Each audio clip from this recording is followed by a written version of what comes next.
lived here in Simsbury all my life. Basically, Simsbury is my hometown. And then one-horse town. When you grow up. And my answer was my father. Simsbury in 1961, a week before I started my Since freshman 1947. Simsbury 62 will be shortly. It will be 62. I was born and raised in Simsbury. I was born and raised Very, in very fortunate. Moved to Simsbury. When I was 3, we moved to Simsbury. I've lived here all my life. Family has been here since 61. It is a wonderful attraction for individuals and young families. My whole life, 85 years.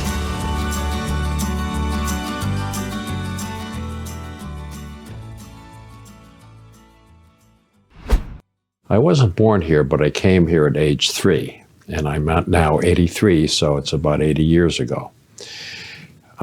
Simsbury, at the time I grew up, had 3 significant populations. It was known as a factory town because the Ensign Bickford was here, and they had a lot of real estate, all the factory houses up and down Hop Meadow Street, Pine Hill, Hazel Meadow, and there's a series of units off of Bushy Hill Road. So the population was basically people who worked for Ensign Bickford. Ensign Bickford, by the way, made Primacord, which is called a detonating fuse, because it permits somebody to have explosives go off simultaneously. It is such a fast-acting fuse. There were actually there are 4 subsets of the population of Simsbury. The factory workers, the farmers out in West Simsbury, which involved Tuller Farms and Orkill Farms. There was the owners of the factories and the farms, the absentee owners for the most part. And finally, there were the people whose parents worked for the industry of insurance in Hartford. And as a kid, I became aware of that because of we would be playing sandlot ball, and the factory workers would eat at 5:30 because they didn't have long to commute. But the people in Hartford didn't come home till about 6:30. So when we'd be playing a game, the factory worker kids would leave because we had to eat. And then after we were done, we were waiting for the insurance crowd to come, and they were still eating. So that's how we were aware of that. You know, when I was growing up, we were known as a little town, a little farming community on the other side of the mountain. And I think the population was between 3,000 to 4,000, and it's well over 25 today. I don't know what it is, but life was just very different at that time. I came out here and picked tobacco. And what I did, the Coleman Brothers owns the tobacco fields. It's now Culbro, but the Coleman Brothers was their name. They would send a truck into West Hartford, pick us up, bring us out here and work us all day long and take us back home. And they paid us, it was fine. But it was interesting because the tobacco situation in this town and in Connecticut is amazing. I don't know if you ever saw all the fields planted with the covering over the top of it and everything. Very interesting. But we grew cigar wrappers that they used to wrap a cigar when they sold it, and they were the best wrappers in the country. And the only place they could get them was up here in New England. So it was a really plus for us. And so,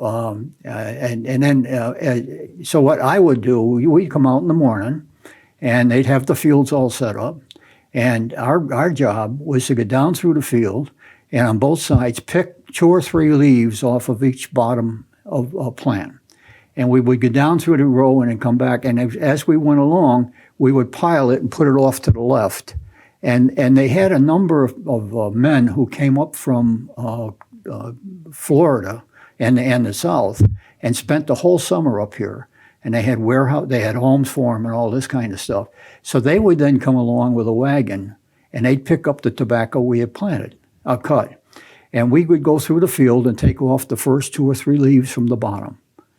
And we would do that day after day until we got all the fields cut. Then we would go back and start to take 3 more up. And we would get probably 4 times during the summer that we would go back to the same field until we got almost to the top. And by that time, we were back in school, so they would take it over. But the interesting thing was when they took the leaves from us and took them out, they took them and put them on a truck or a wagon, and they took them over to the barn. And the barn would have the front doors open, and there would be about 6 women standing there behind a table. And they had yardsticks about this long. They looked at me like a 3-foot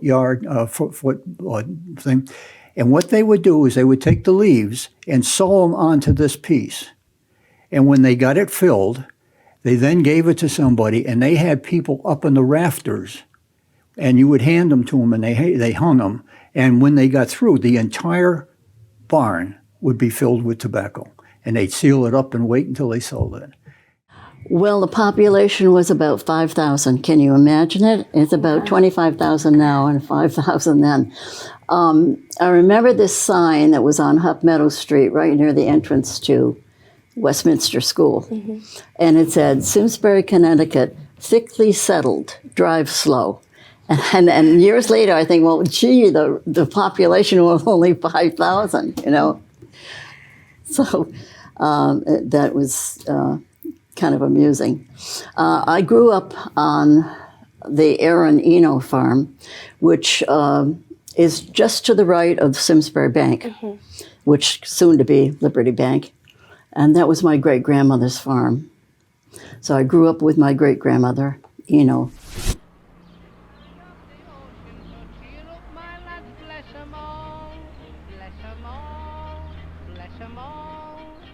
When you were a teen in Simsbury, where did you like to hang out?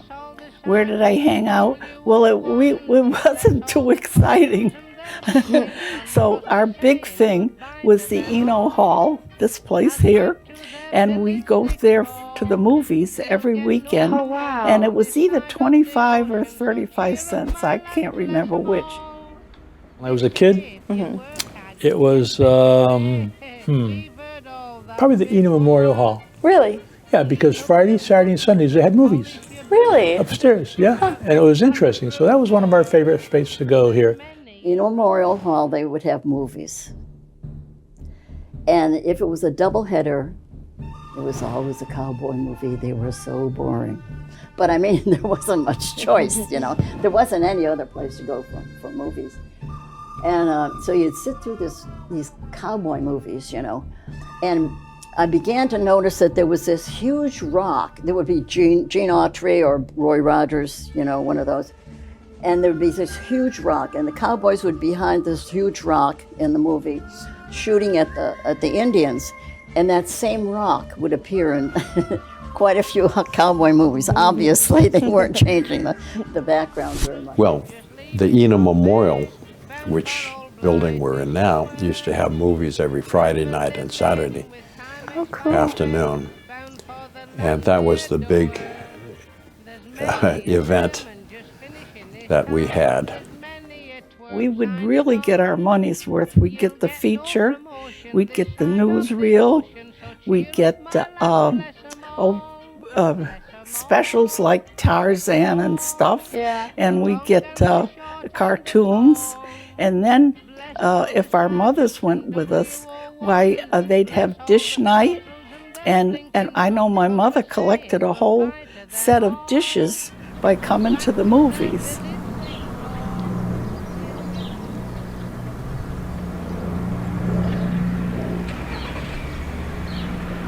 So where is your favorite place in Simsbury right now? Most certainly Antonio's restaurant. You know, I really do love our town. And there's so many places, it's almost unfair. It's like asking me which one's my favorite kid. Although I know the answer, that's a joke. But it is analogous to that. because there's so many great things in Simsbury. I really love the town, genuinely. To pick one out above all others would be a disservice to the high quality of others. I know it sounds like I'm dodging the question, but truly, I love the trails, Great Pond, Hugh Blind Tower, the Performing Arts Center, the center of town, the way it was, the way it is, the small community. Three Falls, and it's not Three Falls, but the waterfalls up on the mountain. There's just a multitude. I don't have a specific favorite place. Antonio's still a favorite place. No, just being here in Simsbury is a favorite place. I mean, I can tell you, favorite memories, I guess, is one of your questions. I can tell you right here, a few doors down, was a train track. Yeah. And the train went by twice a day, 7 o'clock in the morning and 7 o'clock at night. And we used to hear the whistle blow every day. At 7, you could set your clock. 7 up, there goes the train. Oops, there goes the train. It was unbelievable. And there were other things. Having the schools here, for instance, Westminster School and the Ethel Walker School. Those are favorite places to go and see, and we used to go and see. And there's the hikes. A lot of hiking. We used to do a lot of hiking because back then that was the thing. You just go for a long walk or a bike ride or a canoe ride or something. So those are favorite memories of the times. There are so many places in Simsbury that I love. I love Tall Meadow Farm. The first time I saw it, it reminded me of home. And I've worked there for almost 20 years. Wow. And that was a labor of love. I love farming. I love our public library. It has so many programs, so many things to do. I love the new Storyteller's Cottage. It's awesome. It's brought the writing community in town together. And it does so many programs for teenagers. And I think that's great. What else? I love Honest Kitchen, the coffee shop down by CVS. I go there almost every day to write. And the people there are they're really great. The owners are nice, the staff is great, the food is great.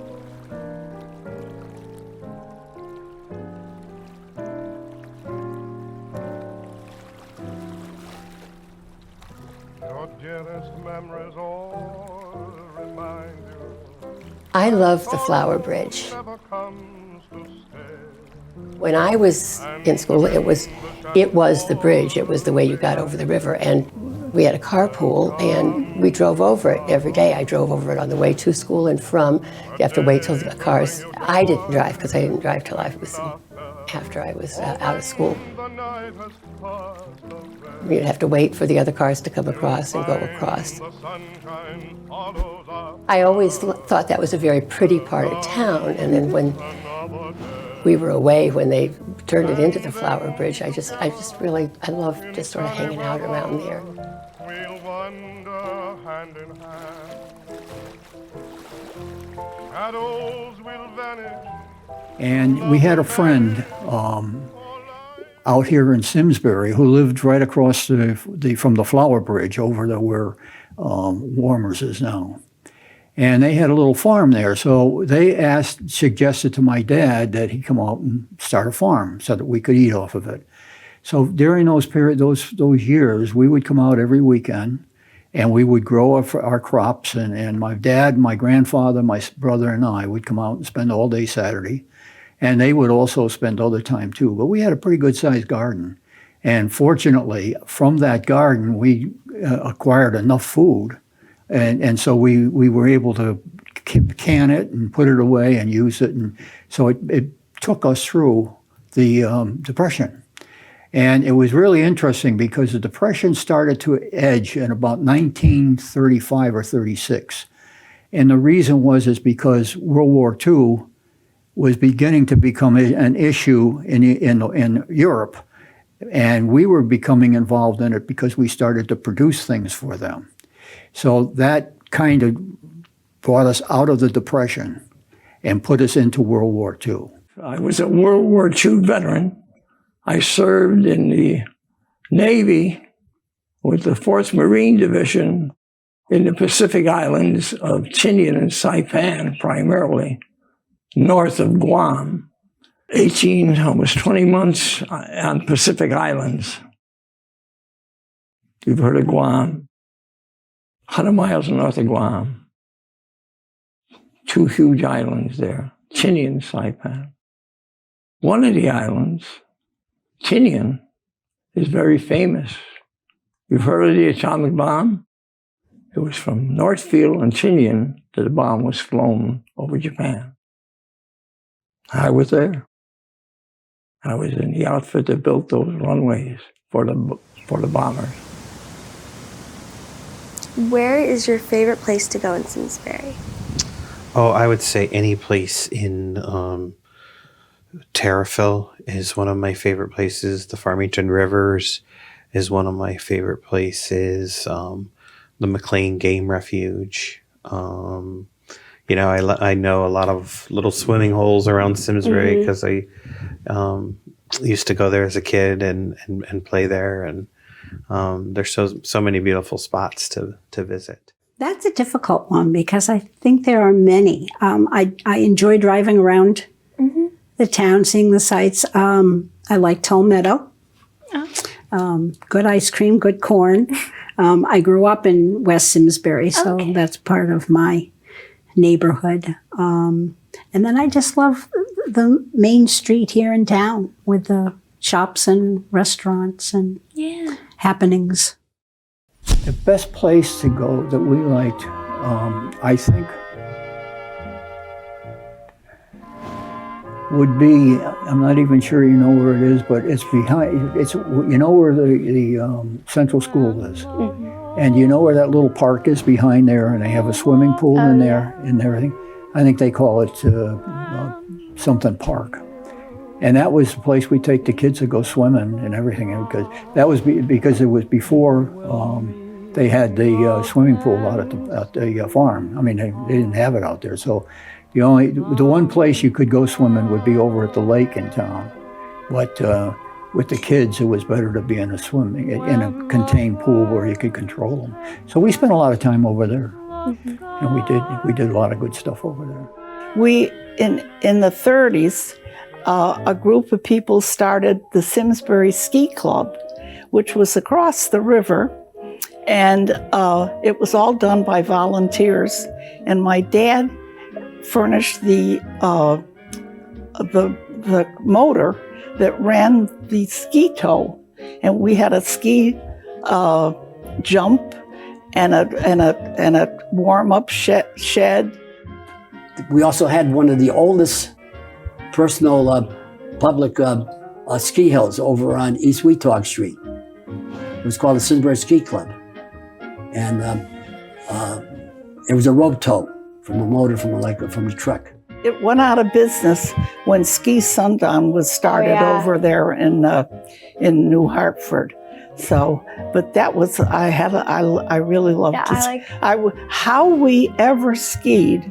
The skis were made of wood and bear trap bindings, and compared to the equipment today, it's no comparison. As I got older, I took up skiing. There used to be a rope tow on Talcott Mountain. Wow.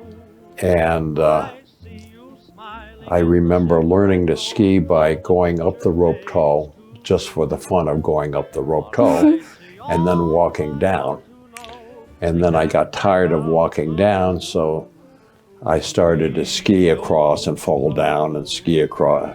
I did not know how to ski, but I had the rope tow mastered. So eventually I learned to ski there.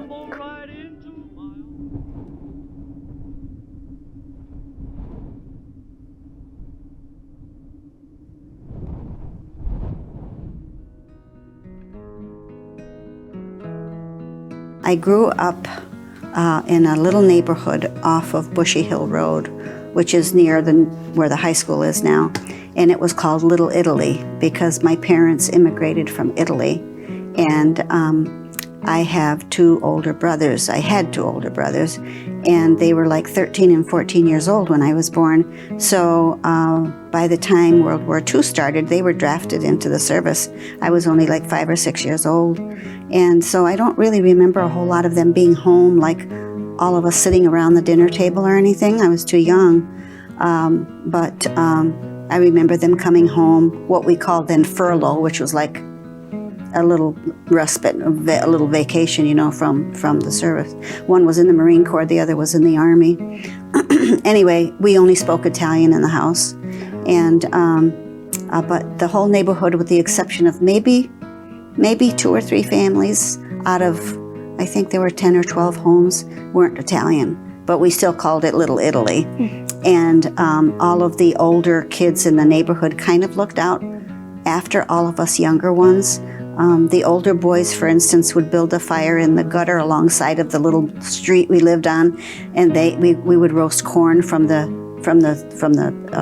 gardens that weren't that far away from where the houses were, and they'd have a fire in the gutter, and we'd be roasting corn. Yes, and play hide and seek and kick the can, and we were out until dark, but just in the neighborhood. We never went outside of the neighborhood.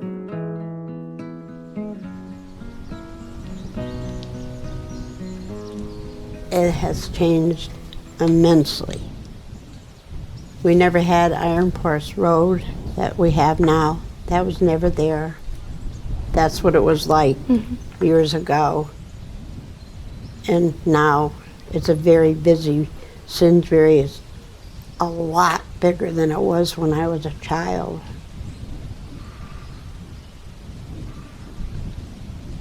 We didn't have any traffic lights.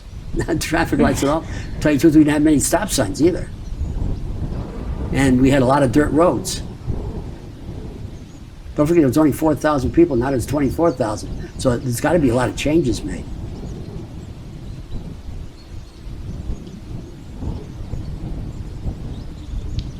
I find sometimes when I'm thinking about the town, in my imagination, I see houses there or buildings that were there, you know, that aren't anymore, and I'll say, well, wait a minute, it doesn't look like that now.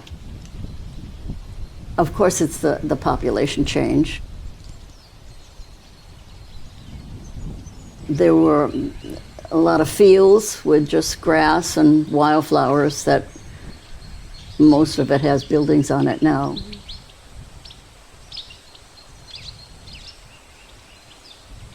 When I was growing up, it was a much smaller town. In the late 60s, there was really only one traffic light in town. There were stop signs, but no traffic lights. I remember the year I got out of high school in 1972, the intersection of Bushy Hill and Stratton Brook, while I was gone, they put in a traffic light there, and it took me a long time to get used to paying attention to the light as opposed to pulling up, stopping, making sure I could drive across the road or take a turn, and probably inadvertently ran the stop light, not realizing it was a stoplight. But that's, you know, there's more traffic, there's more people. The town has probably more than doubled. You know, when I first came, I was a new bride, and then we had baby and another baby and another baby, and I was an at-home mother. And in those days, it was a little bit quiet at home sometimes, so I would just stick my baby under my arm and I'd walk across the street and talk to my neighbor over there. She was about my mother's age, so nice. She was kind of a little surrogate grandmother for my children, and that was an awful lot of fun. And I could go to different neighbors and just knock on the door and we'd come in. Today, with so many mothers in the workforce, there's nobody home there. Mm-hmm. That's been a huge change.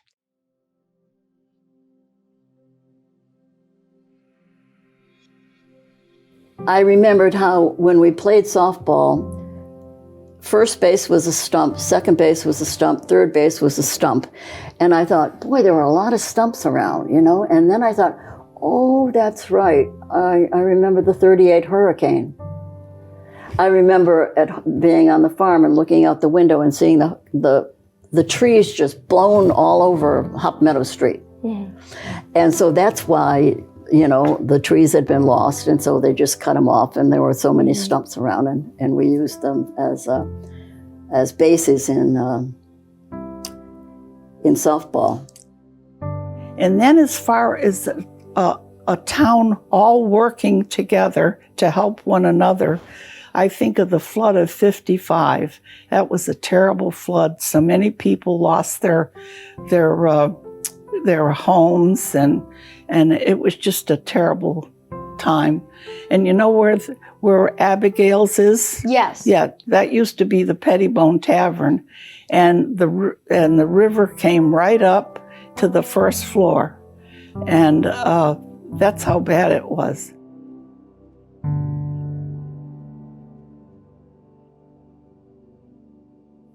When lightning struck the first church of Christ here on Hot Meadow Street, it struck their tower, the tower of the church, and it caught fire. It smoldered and so forth. I remember, and actually I just thought about this, I hadn't thought about it before. I still remember, I must have been at home, when the First Congregational Church burned. And I mostly remember it by people talking about it afterwards because I was with it, but I had a couple of friends that worked at Doyle's drugstore, talked about, everybody making sandwiches to send down to the firemen while they were fighting the fire. Oh, wow. And the fact that all the postcards with pictures of the church, which I have one from when we visited Simsbury before we moved here, but talking about realizing everybody that sort of realized what was going on, bought all the postcards that had the church on it were sold out the day of the fire. I think the big story in Simsbury was the 2011 snowstorm. That is true. I know I was alive then. Yeah, I was living in the firehouse at Main Station. My husband was a captain then, and the ladies' auxiliary was at the shelter at the high school, and we were feeding all the people that week. We were feeding about 600 people a night. Were coming through to eat. Yeah, so that was quite something.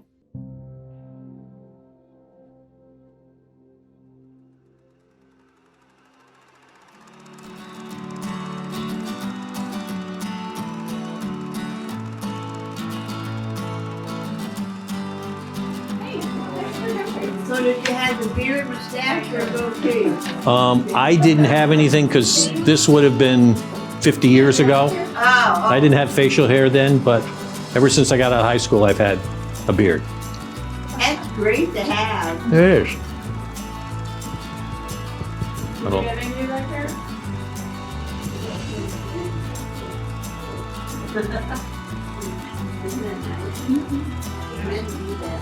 Okay, Mike? Yes. Starting right now, can you just give a little, tell them what it is? Sure. Okay. This is a picture from the last Tricentennial celebration that my dad got, and basically it was a fundraiser for the town, and if you did not have facial hair, the town would fine you. They wouldn't necessarily go out and fine you, but it was a way to raise funds, and I think it's a great idea. I'm going to see if I can convince some of the new committee to do this, and have a friend of mine that's going to try to develop some posters because I think it's really cool.